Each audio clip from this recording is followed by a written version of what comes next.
ভগবানকে বললেন যার কেউ নাই এই জগতে তার ভগবান আছে।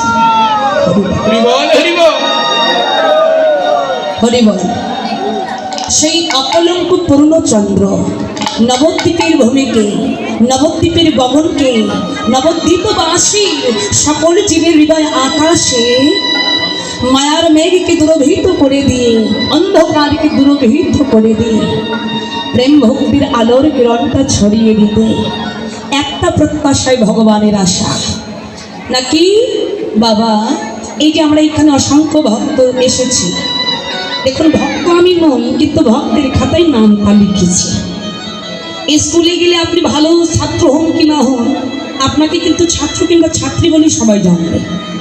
আপনি কতটুকু যোগ্যতা মেধা দিয়ে পড়াশোনা করছেন ওটা কেউ বিচার করবে। তাই ভক্ত হয়েছে কিনা জানি না, কিন্তু ভক্তের খাতায় নামটা লিখে দিয়েছে।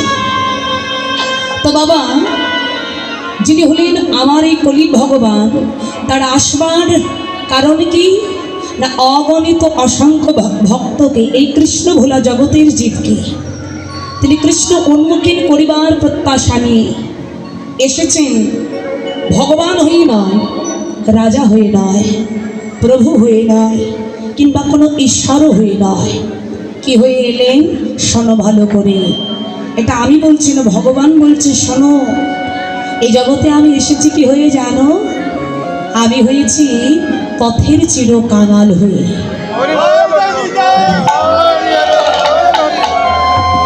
শোনো, কলিতে সাধনা করে, তপস্যা করে, যজ্ঞ করে নয়, কঠিন কষ্ট করে নয়, যদি কেউ একবার সর্বকিছু পরিত্যাগ করে পথের চির কাঙাল হয়ে বলতে পারে প্রভু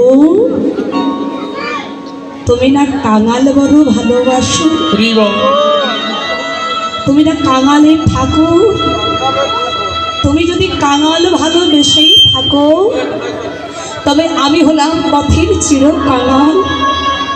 এই জগতে তোমাকে দেবার মতো আমার কাছে কিছুই নাই, শুধু গঙ্গা যমুনা দুটি নয়নের জল তোমার চরণে অর্পণ করলাম। আমার এই মন্তুলসী হৃদয় পুষ্প তোমার চরণ তলে আমি অর্পণ করলাম, শুধু তুমি কৃপা করে দাস বলে গ্রহণ করে নিও। ভগবান বললেন আমি সেই ভক্তের কেনা হয়ে যাই, আমি তার কেনা হয়ে যাই, আমি সব হয়ে যাই, তার দাস হয়ে যায়। তবে যে করে আমার আশ, আমি করি তার সর্বনাশ, তথাপিও যদি না ছাড়ে ভক্ত মোর পাশ, অন্তিমেতে আমি ভগবান হয়ে যাই সেই ভক্তের দাসের অনুদান।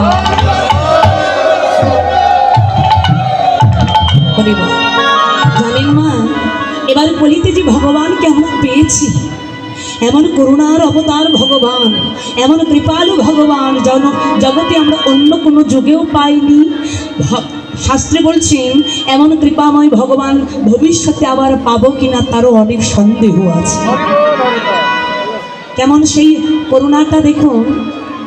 আচ্ছা, এই যে কলির আমরা প্রত্যেকটা মুহূর্তে মুহূর্তে কত পাপ, কত অন্যায় কাজ করছি, তাই না? আচ্ছা, একটু দৃষ্টান্ত দিয়ে বলি। একটা বাবা মা যদি 4-5টে ছেলে মেয়ে থাকে, ধরুন 4টে ছেলে আছে, 4টি ছেলে কি সমান হবে? কেউ ভালো পড়াশোনা করে হয়ে যাবে একটা বড় ডাক্তার, কেউ হবে মাস্টার মশাই, কেউ হবে পুলিশ অফিসার, তাই না? আবার দেখবেন বাবা এর মধ্যেই কোনো একটা ছেলে বড় নাম করা একটা চোর কিংবা ডাকাত তৈরি হবে। এটাই কিন্তু বাস্তবতা। তাহলে হাতের 5টা আঙুল যেমন সমান নয়, এই জগতে মানুষের মন আমাদেরও সমান নয়। কিন্তু মা বিচার করে বলবেন, বাবা মার সন্তান যদি চোর হয়, যদি ডাকাত হয়, বাবা মাকে ছেড়ে ফেলে দেয়?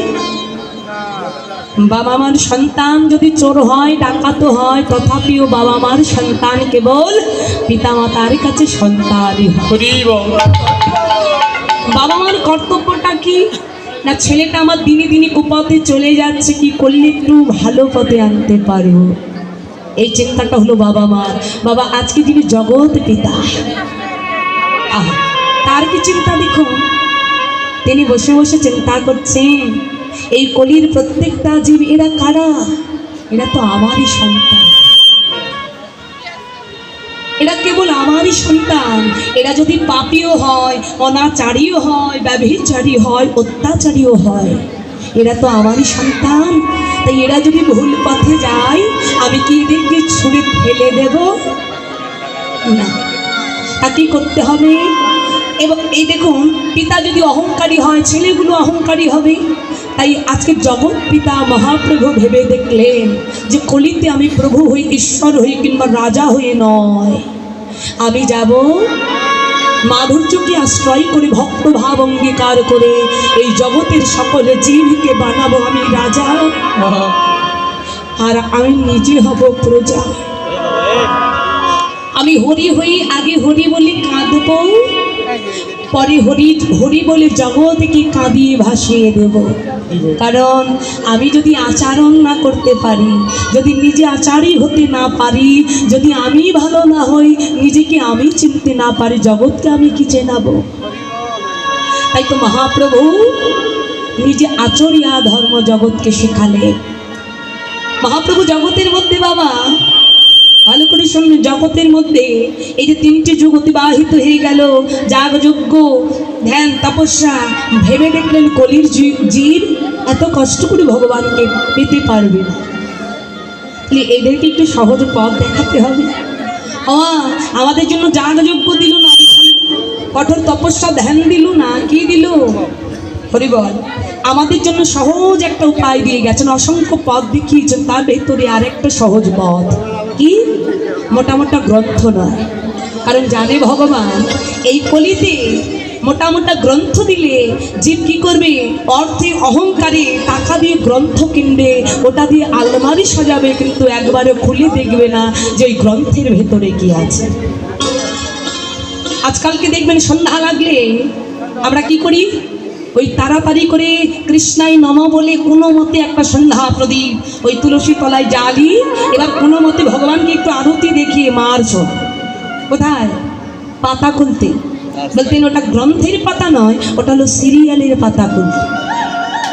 হ্যাঁ, এখনো খেয়াল করছি, এখনো আসার সময় যাওয়ার সময় অনেক খেয়াল করছি, এখনো এই গ্রামে, মানে গ্রাম তো নয়, শহরের মতোই মানে মধ্যেই পড়েছে, তাই অলি গলিতে গেলে দেখা যাচ্ছে টিভি চলছে, বক্স চলছে। হ্যাঁ, এই হলো আমরা। জানেন, বছরে একটা দিন প্রভুর জন্য এখানে এসে বসতে পারছি না। টিভিটা শুরু করে ওই টিভির সামনে বসে আছে। আগেকার দিনে মা ঠাকুমারা কি করতো জানেন? ঐতিহ্য হারিয়ে গেছে আমাদের। কি করতো? ওই সন্ধ্যা হলে এখন ওই বাড়িতে যতগুলো নাতি নাতনি ছেলে মেয়ে থাকতো সবাইকে ডেকে বলতো, খোকা খুকি তাহলে সবাই ছুটে আয়। কেন না? 2-4-10 মিনিট পড়াশুনো না করলে কিচ্ছু ক্ষতি হবে না। সকাল সন্ধ্যা আমার সঙ্গে একটু আরতি করবি, কীর্তন করবি, তাই গো হরি হরি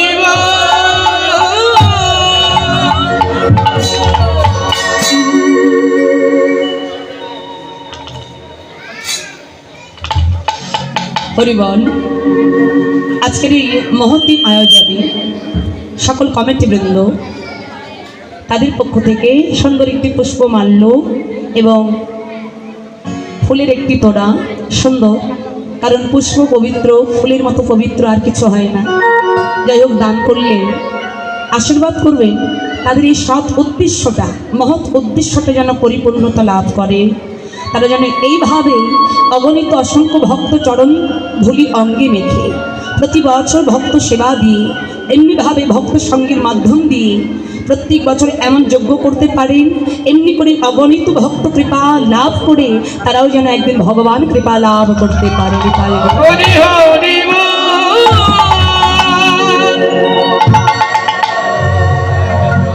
হরি বল, হরি বল।